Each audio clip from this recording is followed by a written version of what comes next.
ಮೇ 30, 2026ರಂದು ಪ್ರಜಾವಾಣಿ ಪತ್ರಿಕೆಯ current affairs ಮತ್ತು ಪ್ರಚಲಿತ ಘಟನೆಗಳ ಬಗ್ಗೆ PC ಮತ್ತು ಪೊಲೀಸ್ ಪರೀಕ್ಷೆಗಳಿಗೆ ಉಪಯುಕ್ತವಾದಂಥ ಕರೆಂಟ್ ಅಫೇರ್ಸ್ ಬಗ್ಗೆ ತಿಳ್ಕೊಳ್ಳೋಣ. ಮತದಾರ ಪಟ್ಟಿಗೆ ವಿಶೇಷ ಸಂಗ್ರಾಮ ಪರಿಷ್ಕರಣೆ ಅರಿವು ಮೂಡಿಸುವ ಸೂಚನೆ. ಅಂದರೆ ಇದರ ಮುಖ್ಯ ಉದ್ದೇಶ ಏನಂದರೆ ಬೆಂಗಳೂರಿನ ನಗರದಲ್ಲಿರುವಂಥ ವಾಸಿಸುವಂಥ ಜನಗಳಿಗೆ ಮತದಾನ ಮತ್ತು ಮತದಾನ ಪಟ್ಟಿಗೆಯ ಅರಿವು ಮೂಡಿಸುವುದಕ್ಕೋಸ್ಕರ ಇದನ್ನು ನೋಡಿದರೆ, ಇದರಲ್ಲಿ GBA ವ್ಯಾಪ್ತಿಯಲ್ಲಿ ಜೂನ್ 20ರಂದು ನಡೆಯುವ ಮತದಾರರ ಪಟ್ಟಿ ವಿಶೇಷ ಸಂಗ್ರಾಮ ಪರಿಷ್ಕರಣೆ SIR ಬಗ್ಗೆ ನಾಗರಿಕರಲ್ಲಿ ಅರಿವು ಮೂಡಿಸಬೇಕು ಎಂದು ಜಿಲ್ಲಾ ಚುನಾವಣಾಧಿಕಾರಿ ಮಹೇಶ್ವರ್ ಅವರು ಹೇಳಿದ್ದಾರೆ. ಅಂದರೆ GBA ಅಂದರೆ ಗ್ರೇಟರ್ ಬೆಂಗಳೂರು ಅಥಾರಿಟಿ. ಇದು ಬೆಂಗಳೂರಿನ ಎಲ್ಲ ವಲಯಗಳಿಗೆ ಹತೋಟಿಯಲ್ಲಿ ತೆಗೆದುಕೊಂಡಿರುತ್ತೆ. GBA ಗ್ರೇಟರ್ ಬೆಂಗಳೂರು ಅಥಾರಿಟಿಯು ಜೂನ್ 20ರಂದು ಮತದಾರ ಪಟ್ಟಿಗೆ ಪರಿಷ್ಕರಣೆ ನಡೆದಿರುವುದಾಗಿ ಅಲ್ಲಿನ ಜನಗಳಿಗೆ SIR ಬಗ್ಗೆ ಅರಿವು ಮೂಡಿಸುವುದು. SRI ಅಂದರೆ ಸ್ಪೆಷಲ್ ಇಂಟೆನ್ಸಿವ್ ರಿವಿಷನ್, ಅಂದರೆ ಮತದಾರ ಪಟ್ಟಿಯನ್ನು ಪರಿಗಣಿಸುವುದು. ಅದರ ಮತದಾರ ಪಟ್ಟಿಯನ್ನು ಪರಿಷ್ಕರಣೆ ಬಗ್ಗೆ ಜನರಲ್ಲಿ ಮೂಡಿಸುವುದಕ್ಕೋಸ್ಕರ ಇದು ಮಾಡಿದ್ದಾರೆ. ಅದು ಯಾವ್ಯಾವ ಜಿಲ್ಲೆಗಳಂದರೆ ಉತ್ತರ ಕನ್ನಡ ಜಿಲ್ಲೆಗಳು, ದಕ್ಷಿಣ ಕನ್ನಡ ಜಿಲ್ಲೆಗಳು ಮತ್ತು ಹಾಗೂ ಬೆಂಗಳೂರು ನಗರಗಳ ಜಿಲ್ಲೆಗಳಲ್ಲಿ SRI ಕುರಿತಂತೆ ಅರಿವು ಮೂಡಿಸಬೇಕು ಎಂದು ಇದರ ಉದ್ದೇಶ ಆಗಿರ್ತದೆ.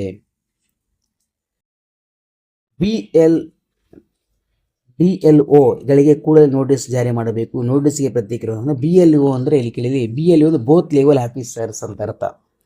ಬೋತ್ ಲೆವೆಲ್ ಆಫೀಸರ್ಸ್ ಅಂದರೆ ಚುನಾವಣಾ ತಳಮಟ್ಟದಲ್ಲಿ ಕೆಲಸ ಮಾಡ್ತಿದ್ದಾರೆ. ಇವರು ಸರ್ಕಾರಿ ನೌಕರಿ ಆಗಿರ್ತಾರೆ. ಹೌದಾ? ಓಕೆನಾ? ಇವರು ಕೆಲಸ ಮಾಡ್ತಾರೆ. ಅಂದರೆ ಇದು ಉದ್ದೇಶ ಏನಂದರೆ, ಈಗ ಇವತ್ತು ಆರ್ಟಿಕಲ್ ಏನಂದರೆ, ಇವತ್ತು SRI ಬಗ್ಗೆ ಜನರುಗಳಿಗೆ ಅರಿವು ಮೂಡಿಸುವುದು ಇದರ ಮುಖ್ಯವಾಗಿರುತ್ತದೆ.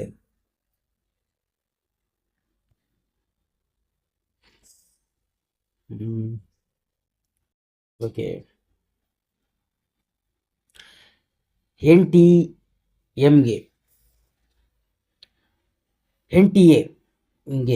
ಸುಪ್ರೀಂ ಕೋರ್ಟ್ ಕಿವಿ ಮಾತು ಹೊಣೆಗಾರಿಕೆ ನಿಗದಿಪಡಿಸಿದೆ.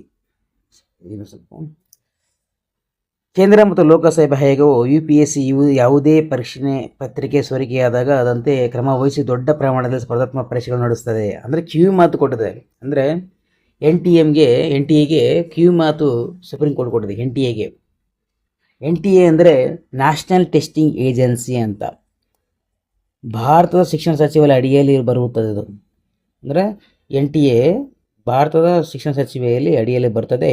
ಇದು ಪರೀಕ್ಷೆಯನ್ನು ಸಂಸ್ಥೆಯಾಗಿರುತ್ತೆ. NTA national testing agency NTA.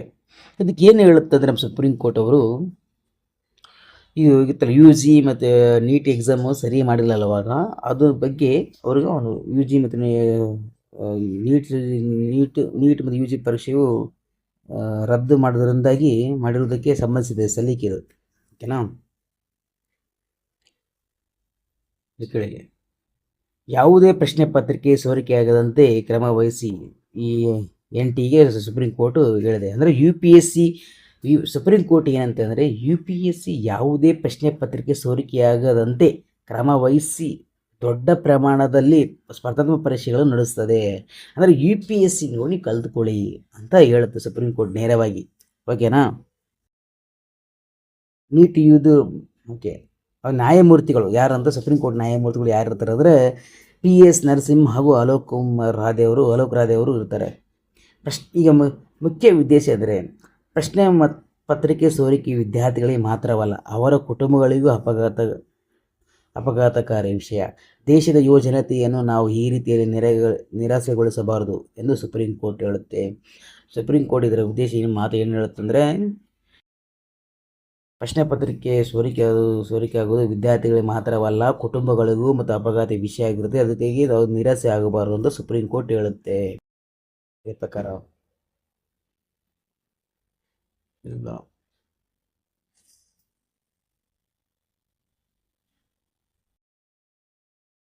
2008ರಲ್ಲಿ ಕಾರ್ಯಶಾಪ ಮಾಡಿದ ದೇವನಹಳ್ಳಿಯಲ್ಲಿ ವಿಮಾನ ನಿಲ್ದಾಣ ಇಂದೀಗ 18 ವರ್ಷ ಯಶಸ್ವಿ ಕಾರ್ಯಾಚರಣೆ ಪೂರ್ಣಗೊಳಿಸಿದೆ. ಮುಂಬೈ ವಿಮಾನ ನಿಲ್ದಾಣ ಹಿಂದಕ್ಕಿದ ಕೆಐಎ. ಕೆಐಎ ಅಂದರೆ ಕೆಂಪೇಗೌಡ ಅಂತಾರಾಷ್ಟ್ರೀಯ ವಿಮಾನ ನಿಲ್ದಾಣ. ಕೆಂಪೇಗೌಡ ಅಂತಾರಾಷ್ಟ್ರೀಯ ವಿಮಾನ ನಿಲ್ದಾಣವು ದೇಶದ 2ನೆಯ ಪ್ರಯಾಣಿಕರ ದಟ್ಟಣೆಯುಳ್ಳ ವಿಮಾನ ನಿಲ್ದಾಣವಾಗಿ ಪಾತ್ರವಾಗಿದೆ. ಅಂದರೆ ದೇಶದಲ್ಲಿ 2ನೆಯ ವಿಮಾನ ನಿಲ್ದಾಣ ಯಾವುದಂದರೆ ಕೆಂಪೇಗೌಡ ಅವರ ಅಂತಾರಾಷ್ಟ್ರೀಯ ವಿಮಾನ ನಿಲ್ದಾಣ ಅಂತ ಹೇಳ್ಬೋದು. ಭಾರತೀಯ ವಿಮಾನ ನಿಲ್ದಾಣ ಪ್ರಾಧಿಕಾರ ಅಂದರೆ ಎಎಐ ಬಿಡುಗಡೆ ಮಾಡಿದ ವರದಿ ಪ್ರಕಾರ ಕೆಎಐ ಮೂಲಕ 31,78,826 ದೇಶೀಯ ಪ್ರಯಾಣಿಕರು ಇಲ್ಲಿ ಪ್ರಯಾಣಿಸಿದ್ದಾರೆ. ಮುಂಬೈ ವಿಮಾನ ನಿಲ್ದಾಣದಲ್ಲಿ 28,93,286 ಮಂದಿ ಪ್ರಯಾಣಿಸಿದ್ದಾರೆ. ಹಾಗಾದರೆ ಮೊದಲನೆಯದು ದೆಹಲಿಯಲ್ಲಿರುವಂಥ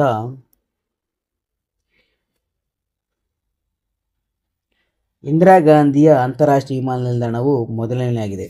ಓಕೆನಾ. ದೆಹಲಿಯಲ್ಲಿರುವಂಥ ಇಂದಿರಾ ಗಾಂಧಿ ಅಂತಾರಾಷ್ಟ್ರೀಯ ನಿಲ್ದಾಣ ಮೊದಲನೇ ಸ್ಥಾನದಲ್ಲಿದ್ದರೆ, 2ನೇ ಸ್ಥಾನ ಯಾವುದಂದರೆ ನಮ್ಮ ಕೆಂಪೇಗೌಡರ ಅಂತಾರಾಷ್ಟ್ರೀಯ ವಿಮಾನ ನಿಲ್ದಾಣವು ಆಗಿರುತ್ತದೆ. ಅದು ಬೆಂಗಳೂರಲ್ಲಿದೆ.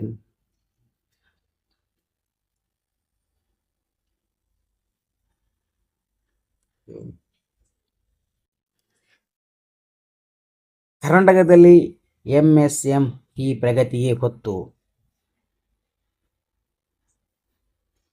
ಕರ್ನಾಟಕದಲ್ಲಿ ಸೂಕ್ಷ್ಮ ಹಾಗೂ ಸಣ್ಣ ಮಧ್ಯಮ ಉದ್ಯಮಗಳ ಎಂಎಸ್ಎಂಇ ಕಾರ್ಯಕ್ರಮಕ್ಕೆ ತಂತ್ರಜ್ಞಾನ ಬಳಕೆ ಪ್ರಮಾಣ ಹೆಚ್ಚಿಸಿ ಹೂಡಿಕೆದಾರರಿಗೆ ಪೂರಕ ವ್ಯವಹಾರ ಮತ್ತು ವಾತಾವರಣವನ್ನು ನಿರ್ಮಿಸಲು ಸರ್ಕಾರ ಒತ್ತು ನೀಡುತ್ತದೆ.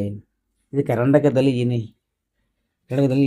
ಎಂಎಸ್ಎಂಇ ಏನು ಅಂದರೆ ಇದು micro small and medium enterprises ಅಂದರೆ ಉತ್ಪಾದನೆ ಸೇವೆ ವಲಯಗಳಲ್ಲಿ ಕೆಲಸ ಮಾಡುತ್ತದೆ.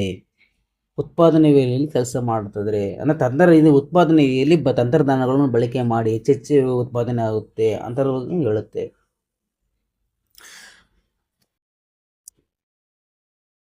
ಮೂರನೇ ಆವೃತ್ತಿಯಲ್ಲಿ ಎಂಕೆಸಿಸಿಐ ಅಂದರೆ ಎಫ್ಕೆಸಿಸಿಐ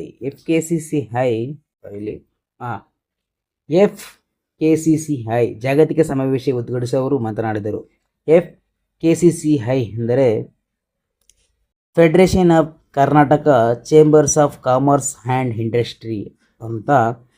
ಇದು ಕರ್ನಾಟಕದಲ್ಲಿನ ವ್ಯಾಪಾರ ಮತ್ತು ಕೈಗಾರಿಕೆ ಮತ್ತು ವಾಣಿಜ್ಯ ಕ್ಷೇತ್ರಗಳಲ್ಲಿ ಉತ್ತೇಜಿಸುವ ಉನ್ನತ ಸಂಸ್ಥೆಯಾಗಿದೆ. ಇದು ವ್ಯಾಪಾರವನ್ನು ಉತ್ತೇಜನ ಮಾಡುವಂಥ ಅಭಿವೃದ್ಧಿ ಮಾಡುವ ಸಂಸ್ಥೆಯಾಗಿದೆ. ಯಾವುದು? Federation of Karnataka chambers of commerce and industry. ಈ ತಂತ್ರಜ್ಞಾನ ಮತ್ತು ಮಾರುಕಟ್ಟೆ ಬೆಂಬಲ ಸಿಕ್ಕರೆ ಸಣ್ಣ ಉದ್ಯಮಗಳು ಜಾಗತಿಕ ಮಟ್ಟದಲ್ಲಿ ಸ್ಪರ್ಧಿಸಲು ಸಾಧ್ಯತೆ. ಅಂದರೆ ತಂತ್ರಜ್ಞಾನ ಮತ್ತು ಮಾರುಕಟ್ಟೆ ಬೆಂಬಲ ಯಾವುದೇ ವ್ಯಾಪಾರಿಗಳು ಮಾಡಿದ್ರೆ ತಂತ್ರಜ್ಞಾನ ಮತ್ತು ಮಾರುಕಟ್ಟೆ ಬೆಂಬಲ ಸಿಕ್ಕಿದರೆ ಜಾಗತಿಕ ಮಟ್ಟದಲ್ಲಿ ನಾವು ರೂಢಿಸಿಕೊಳ್ಳಲು ಸಾಧ್ಯವಾಗಿದೆ ಅಂತ ಇದು ಹೇಳುತ್ತದೆ. ಇದರ ಮುಖ್ಯ ಉದ್ದೇಶ ಅಂದರೆ ದೇಶ ಸುಸ್ಥಿರ ಆರ್ಥಿಕ ಅಭಿವೃದ್ಧಿಯನ್ನು ದಾರಿಯಾಗಲಿದೆ ಎಂದು ತಿಳಿದರು. ಇದರ ಮುಖ್ಯ ಉದ್ದೇಶ ಅಂದರೆ ದೇಶ ಸುಸ್ಥಿರ ಮತ್ತು ಆರ್ಥಿಕ ಅಭಿವೃದ್ಧಿಗೂ ದಾರಿಯಾಗಲಿದೆ ಎಂದು ತಿಳಿಸಿದರು. ಡಿಜಿಟಲ್ ವೇದಿಕೆ ಮತ್ತು ಸ್ವಯಂ ಚಾಲಿತ ಮತ್ತು ವ್ಯವಸ್ಥೆ, ಕೃತಿಕ ಬುದ್ಧಿಮತ್ತೆ, ಇಂಡಸ್ಟ್ರಿ 4.0 ಪರಿಹಾರ, ಇ ಕಾಮರ್ಸ್ ಪರಿಸರ ವ್ಯವಸ್ಥೆ ಅಳವಡಿಸಿಕೊಳ್ಳಲು ಉತ್ತೇಜಿಸಿದ್ದೇವೆ. ಹೊಸನತೆ ಇದರ ಉದ್ದೇಶ ಆಗಿರುತ್ತೆ.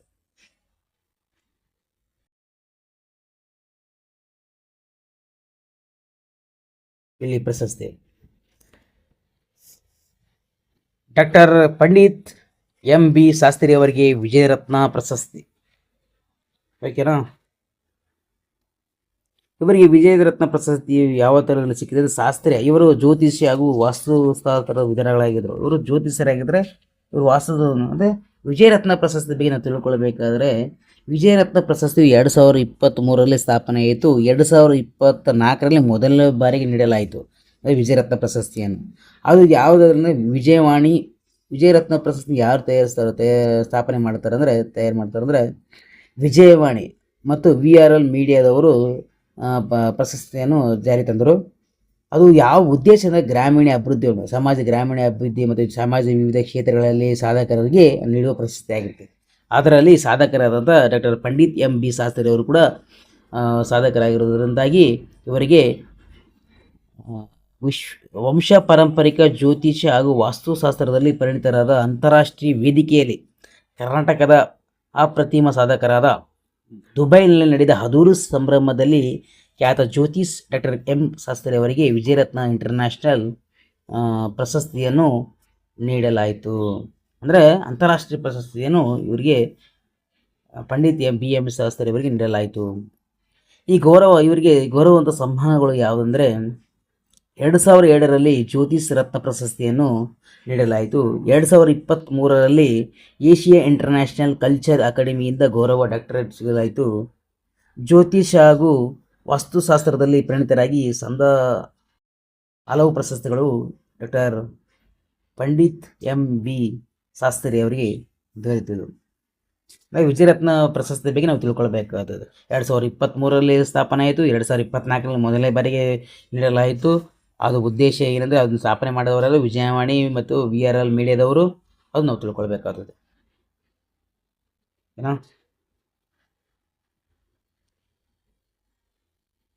ಪುಸ್ತಕಗಳ ಮರು ಮುದ್ರಣಕ್ಕೆ ಅಭಿಪ್ರಾಯ ಸಂಗ್ರಹ. ಬೆಂಗಳೂರು ಕನ್ನಡ ಮತ್ತು ಸಂಸ್ಕೃತಿ ಇಲಾಖೆಯು ಪ್ರಮುಖ ಪುಸ್ತಕಗಳನ್ನು ಮುದ್ರಣ ಅಭಿಪ್ರಾಯ ಸಂಗ್ರಹ ಅಭಿಪ್ರಾಯ ಅಂದರೆ ಕನ್ನಡ ಮತ್ತು ಸಂಸ್ಕೃತಿ ಇಲಾಖೆಯು ಪ್ರಮುಖ ಪುಸ್ತಕಗಳನ್ನು ಮರು ಮುದ್ರಣಕ್ಕೆ ದಾರಿಯನ್ನು. ಇನ್ನೊಂದು ಮರು ಮುದ್ರಣ ಅಂತ ಬಂದರೆ ಸ್ವಲ್ಪ ಹೆಚ್ಚಿನ ಜ್ಞಾನಕ್ಕಾಗಿ ವಿಶ್ವದಲ್ಲೇ ಪ್ರಥಮವಾಗಿ ಪುಸ್ತಕವನ್ನು ಮುದ್ರಣ ಮಾಡೋಂಥ ವ್ಯಕ್ತಿ ಯಾರಂದರೆ 1446ರಲ್ಲಿ ಜಾನ್ ಗುಂಟನ್ ಬರ್ಗರ್ ಅವರು ಜರ್ಮನ್ ದೇಶದವರು ಇರ್ತಾರೆ.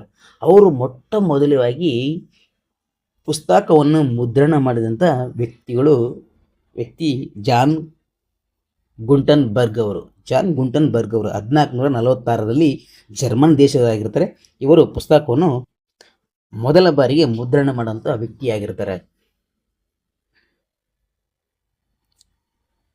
ಏಕೆ ಪೊಲೀಸರ ಮುಖತನಕ್ಕೆ ಕೊನೆಯದು ಬೇಡ, ಇದು ಆಗಲ್ಲ. ಇಲ್ಲಿ ಬಂದ KSRTC ನೋಡಿ.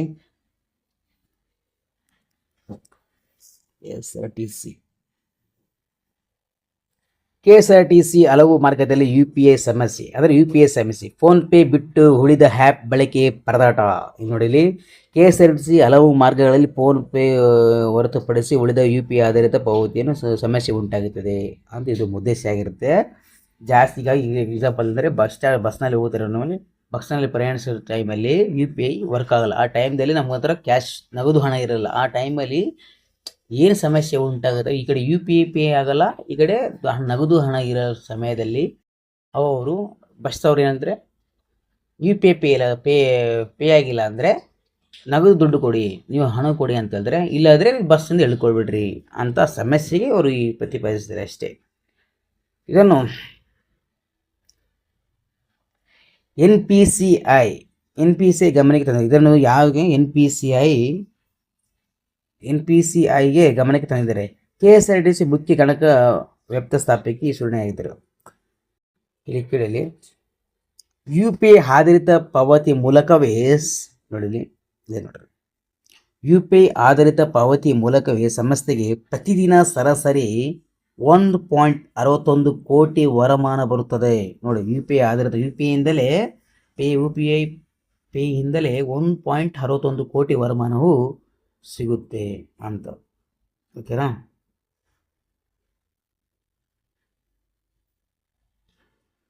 18.64 ಲಕ್ಷ ಟನ್ ರಸಗೊಬ್ಬರ ಕೊರತೆ ಹೆಚ್ಚಿನ ಮಾಹಿತಿಯಾಗಿ ತಿಳ್ಕೊಳ್ಬೇಕಾಗುತ್ತದೆ.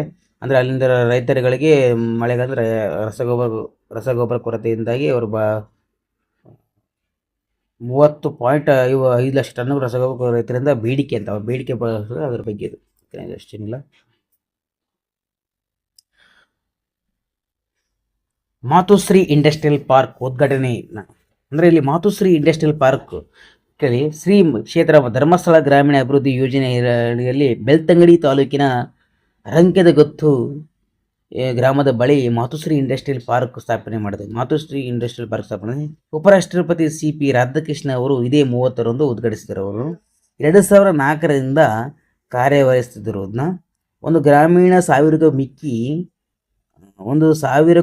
ಮಿಕ್ಕಿ ಗ್ರಾಮೀಣ ಮಹಿಳೆಯರಿಗೆ ಉದ್ಯೋಗಾವಕಾಶ. ಅಂದ್ರೆ ಈ ಮಾತುಶ್ರೀ ಇಂಡಸ್ಟ್ರಿಯಲ್ ಪಾರ್ಕಲ್ಲಿ 1,000ಕ್ಕೂ ಹೆಚ್ಚು ಗ್ರಾಮೀಣ ಮಹಿಳೆಯರಿಗೆ ಉದ್ಯೋಗಾವಕಾಶ ಸಿಗುವುದು. ಇದರಿಂದ ಅದು ಉಪಯೋಗವಾಗುತ್ತದೆ. ಇದು ಧರ್ಮಸ್ಥಳಕ್ಕೆ ಉಪರಾಷ್ಟ್ರಪತಿ ಆಗಮನ.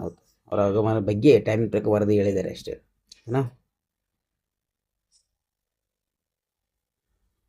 ಎಕ್ಸಾಂಪಲ್ ಅಂದರೆ ಇದು ಬರೋದ್ರ ಮಹಿಳೆ ಅಭಿವೃದ್ಧಿಗೆ ಅದ್ರ ಬಗ್ಗೆ ಬರ್ಬೋದು. ಓಕೆನಾ, ಅಥಾರಿಟಿಯಲ್ಲಿ ವುಮೆನ್ ಸೆಲ್ಫ್ ಡೆವಲಪ್ಮೆಂಟ್ ಅಂತಾರಲ್ಲ, ಅದರಲ್ಲೇ ಬರ್ಬೋದು.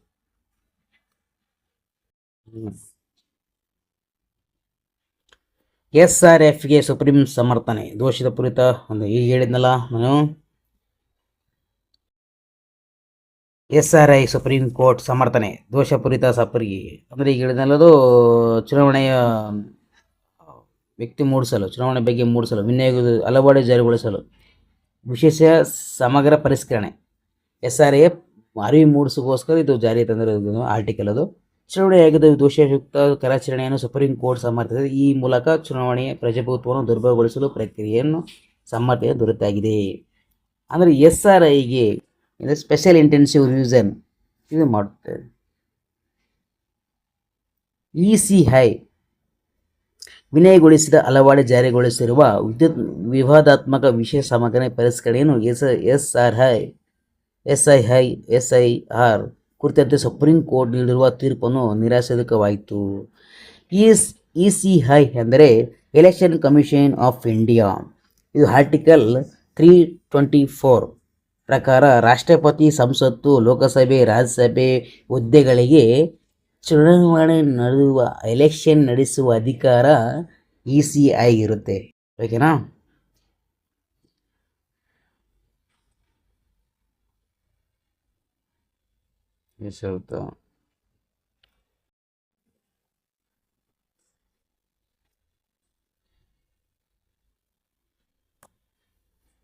ಎಷ್ಟು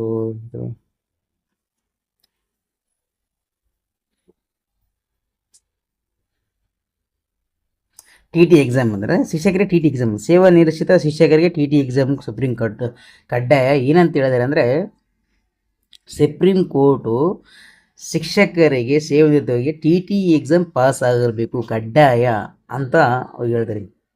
ಅದು ಸುಪ್ರೀಂ ಕೋರ್ಟ್ ಆಗಿರಬೇಕು. ಡೈರೆಕ್ಟ್ ಮಾಹಿತಿ ಬಂದ್ಬಿಡ್ತೀನಿ. ಓಕೆನಾ. ಇಲ್ಲಿ ಕೇಳಲಿ, NEET UG 2027ರಿಂದ CBT ಮಾದರಿ. ಇಲ್ಲಿ ಮುಖ್ಯ ಉದ್ದೇಶ ಅಂದರೆ, ಮುಂದಿನ ವರ್ಷದಿಂದ 2027ರವರೆಗೆ NEET UGಗೆ ಕಂಪ್ಯೂಟರ್ ಮೂಲಕ ಪರೀಕ್ಷೆ CBT ನಡೆಸಲು ಸಿದ್ಧವಾಗಿರುವುದು ರಾಷ್ಟ್ರೀಯ ಪರೀಕ್ಷೆ ಏಜೆನ್ಸಿ NTA ಶುಕ್ರವಾರ ಸುಪ್ರೀಂ ಕೋರ್ಟ್ ತಿಳಿಸಿದೆ. ಹಾಗಾದರೆ ನಾವು CBT ಬಗ್ಗೆ ತಿಳ್ಕೊಳ್ಳೋಣ. CBT ಅಂದರೆ ಕಂಪ್ಯೂಟರ್ ಬೇಸ್ಡ್ ಟೆಸ್ಟ್ ಅಂತ ಅರ್ಥ. ಓಕೆನಾ. ಹಾಗಾದರೆ ಇದು ಮುಖ್ಯ ಉದ್ದೇಶ ಅಂದರೆ, ಇದು UG ಮತ್ತು NEET ಎಕ್ಸಾಮ್ಗಳು ರದ್ದುಗೊಳಿಸೋಗೋಸ್ಕರ ಪೇಪರ್ ಮತ್ತು ಪೆನ್ ಬದಲು ಕಂಪ್ಯೂಟರ್ ಪರೀಕ್ಷೆ ಅಂದರೆ ಡಿಜಿಟಲ್ ಪರದ ಪರೀಕ್ಷೆ ಮೂಲಕ ನಡೆಸಬೇಕು ಅಂತ ಹೇಳ್ತಾರೆ. ಅದು NTA ಗೊತ್ತಲ್ಲ ನಿಮಗೆ, ನ್ಯಾಷನಲ್ ಟೆಸ್ಟಿಂಗ್ ಏಜೆನ್ಸಿ ಅವರಿಂದ.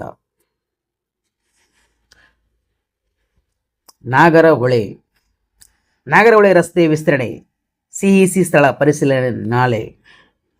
ನಾಗರಹೊಳೆ ಹುಲಿ ಸಂರಕ್ಷಿತ ಅರಣ್ಯ ಪ್ರದೇಶದಲ್ಲಿ ರಾಜ್ಯ ಹೆದ್ದಾರಿ ವಿಸ್ತರಣೆ ಮಾಡೋದಕ್ಕೆ ವ್ಯಕ್ತವಾಗಿರುವ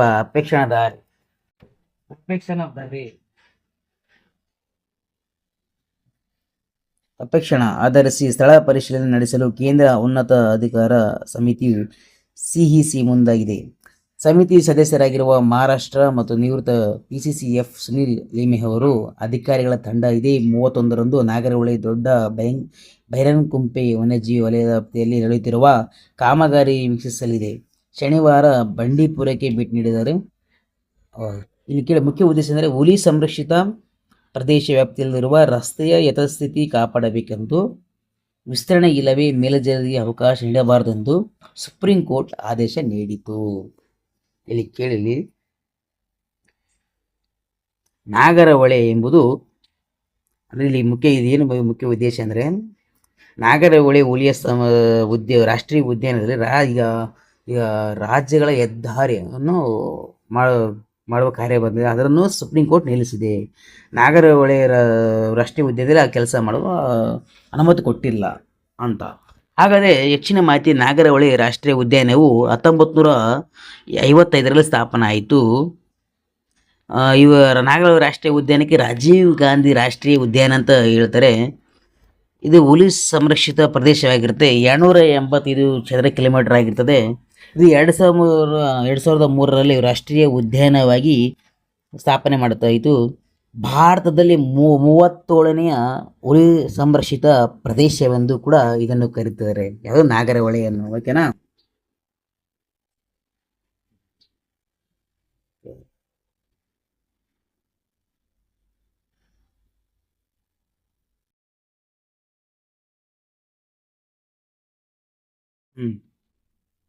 ಕೇರಳದಲ್ಲಿ ವಿದ್ಯಾರ್ಥಿನಿಯರಿಗೆ ಮುಟ್ಟಿನ ರಜೆ. UDF ನೀತಿ ಘೋಷಣೆ. ಮಹಿಳಾ ಮಕ್ಕಳ ಸ್ನೇಹಿ ಯೋಜನೆಗಳಿಗೆ ಆದ್ಯತೆ. ಕೇರಳದಲ್ಲಿ ಮಹಿಳೆಯರಿಗೆ ಮುಟ್ಟಿನ ರಜೆ ಅಂದರೆ UDF ಅಂದರೆ ಸರ್ಕಾರ, ಅದು ಕೇರಳದ ಒಂದು ಸರ್ಕಾರ. ಓಕೆನಾ?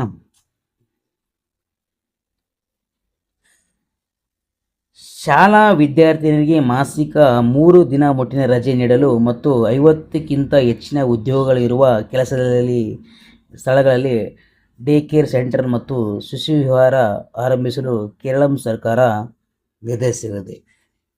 ಇದು 1961ರ ಮಾತೃತ್ವ ಸೌಲಭ್ಯ ಕಾಯ್ದೆ ಅಡಿಯಲ್ಲಿ ಬರುತ್ತೆ. ಓಕೆನಾ? UDF ಅಂದರೆ 3 ದಿನಗಳ, ಅಂದರೆ ಈಗ ಮಹಿಳೆಯರಿಗೆ ಮುಟ್ಟಿನ ರಜೆ 3 ದಿನಗಳಿಗೋಸ್ಕರ 3 ದಿನ ರಜೆಗೋಸ್ಕರ ಹೇಳಿದ್ದಾರೆ. ಓಕೆನಾ? ಅದು 50ಕ್ಕಿಂತ ಹೆಚ್ಚಿನ ಉದ್ಯೋಗಗಳು ಇರುವ ಸ್ಥಳಗಳಲ್ಲಿ ಸುರಕ್ಷಿತ ಮತ್ತು ಗರಿಷ್ಠ ಮಟ್ಟದಲ್ಲಿ ಕೇರನ್ನು ಮಾಡುವ, ಅಂದರೆ ಮಹಿಳೆಯರಿಗೆ ಸಂರಕ್ಷಣೆಗೋಸ್ಕರ ಈ ಮಾತೃತ್ವ ಸೌಲಭ್ಯ ಕಾಯ್ದೆ ಅಡಿಯಲ್ಲಿ ಜಾರಿಗೆ ತಂದಿದೆ. BCF ಪರಿಕಲ್ಪನೆಗೆ ಸಂಪೂರ್ಣ ಸೇರ್ಪಡು. BCF ಬಗ್ಗೆ ನಮ್ಮ ಪ್ರಾದೇಶಿಕ ಭದ್ರತಾ ಪಡೆ ಎಂಬ ನೂತನ ಪರಿಕಲ್ಪನೆ ಮೂಲಕ ಗಡಿ ಭದ್ರತೆ ಪಡೆಯು BCF ಸ್ವರೂಪವನ್ನು ಸಂಪೂರ್ಣವಾಗಿ ಬದಲಾಯಿಸಿತು. BCF ಅಂದರೆ ಗಡಿ ಭದ್ರತಾ ಪಡೆ. ಸರ್ಕಾರದ ಕಾರ್ಯನಿರತವಾಗಿ ಒಂದು ಕೇಂದ್ರ ಗೃಹ ಸಚಿವ ಅಮಿತ್ ಶಾ ಅವರು ಶುಕ್ರವಾರ ತಿಳಿಸಿದರು. ಅಂದರೆ BCF ಪರಿಕಲ್ಪನೆ ಸಂಪೂರ್ಣ ಮಾರ್ಪಡು, ಸ್ವಲ್ಪ ಕೆಲವೊಂದು ವಿಷಯಗಳನ್ನು ಮಾರ್ಪಡೆ ಮಾಡಲಾಯಿತು ಅಂತ ಹೇಳಿದರೆ. ಆದರೆ BCF ಬಗ್ಗೆ ನಾವು ತಿಳ್ಕೊಳ್ಬೇಕಂದ್ರೆ, BCF 1 ಡಿಸೆಂಬರ್ 1965ರಲ್ಲಿ ಸ್ಥಾಪನೆ ಆಯಿತು. ಬಾರ್ಡರ್ ಸೆಕ್ಯೂರಿಟಿ ಫೋರ್ಸ್ ಅಂತ ಗಡಿ ಭದ್ರತಾ ಪಡೆ ಅಂತಾರೆ. ಭಾರತದ ಪ್ರಾಂತ್ಯಗಳ ಮೊದಲ ರಕ್ಷಣಾ ರೇಖೆ ಎಂದು ಕರೀತದೆ. ಭಾರತದ ಹಲವಾರು ಪ್ರಾಂತ್ಯಗಳಲ್ಲಿ ಮೊದಲನೆಯ ರಕ್ಷಣಾ ರೇಖೆ ಎಂದು ಕೂಡ BCF ಕರೀತದೆ. ವಿಶ್ವದಲ್ಲಿ ಅತಿ ದೊಡ್ಡ ಪಡೆಯಾಗಿರ್ತದೆ BCF. ಇಡೀ ಪ್ರಪಂಚದಲ್ಲಿ ವಿಶ್ವದಲ್ಲಿ ಅತಿ ದೊಡ್ಡ ಪಡೆ ಯಾವುದಂದರೆ BCF. ಇದು ಎಲ್ಲಿ ಕೆಲಸ ಮಾಡುತ್ತಂದರೆ ಭಾರತ ಮತ್ತು ಪಾಕಿಸ್ತಾನ ಗಡಿಯಲ್ಲಿ, ಮತ್ತು ಭಾರತ ಮತ್ತು ಬಾಂಗ್ಲಾದೇಶ ಗಡಿಯಲ್ಲಿ, ಮತ್ತು ಭಾರತ ಮತ್ತು ಅಂತಾರಾಷ್ಟ್ರೀಯ ಗಡಿಯಲ್ಲಿ ಕೆಲಸ ಮಾಡುತ್ತದೆ. ಇದು ಉದ್ದೇಶ ಆಗಿದೆ.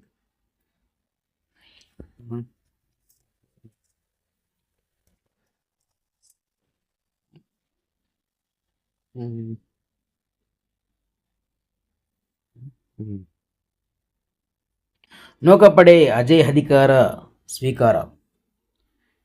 ಇಲ್ಲಿ ಆಪರೇಷನ್ ಸಿಂಧೂರ್ ಸಮಯದಲ್ಲಿ ಹೆಚ್ಚಿನ ವೇಗದ ನೌಕಾ ಕಾರ್ಯಾಚರಣೆಯನ್ನು ನಿರ್ವಹಣೆ ಮಾಡಿದ YS ಅಡ್ಮಿರಲ್ ಅಜಯ್ ಕೋಚರ್ ಅವರು ಭಾರತೀಯ ನೌಕಾಪಡೆಯ 48ನೇ ಉಪ ಮುಖ್ಯಸ್ಥರಾಗಿ ಶುಕ್ರವಾರ ಅಧಿಕಾರ ವಹಿಸಿಕೊಂಡರು. ಇಲ್ಲಿ ಕೇಳಿ, ವೈಸ್ ಅಡ್ಮಿರಲ್ ಅಜಯ್ ಕೋಚರ್ ಅವರು ಭಾರತೀಯ ನೌಕಾಪಡೆಯ 48ನೇ ಉಪ ಮುಖ್ಯಸ್ಥರಾಗಿರುತ್ತಾರೆ. ಇವರು ಆಯ್ಕೆಯಾಗಿದ್ದಾರೆ.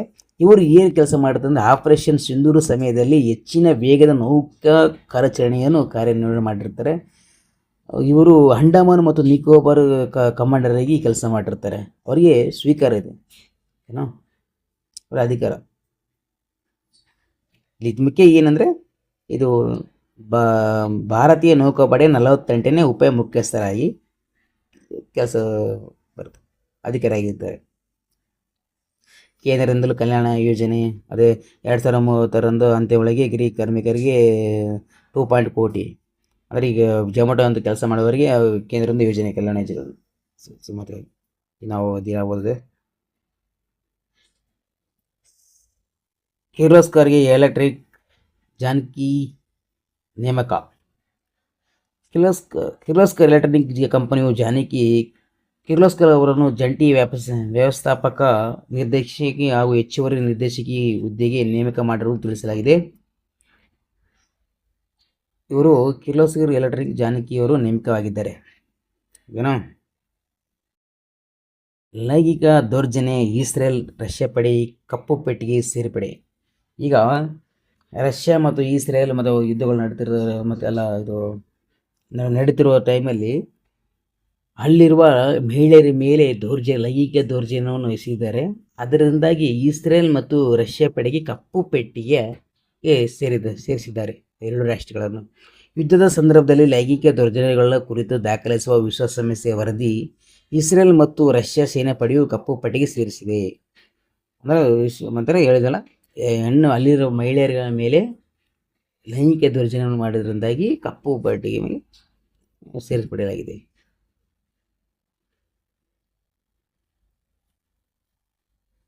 ಇದು ಜೋ ಹೋಗಾತ ಯುನೆಸ್ಗೆ ಸುಪ್ರೀಂ ಅನುಮತಿ. ಕಡಲಿನಲ್ಲಿ ಕಮಲ್ ಚೆಸ್ ಕೊನೆಯ ಸ್ಥಳ ಗಳಿಸಿದ ಗುಕೇಶ್. ಸಿಂಧು ನೇಮಕ ಸ್ವಾತಿ ಚಿರಂಗ್ ಸಮಿಗೆ.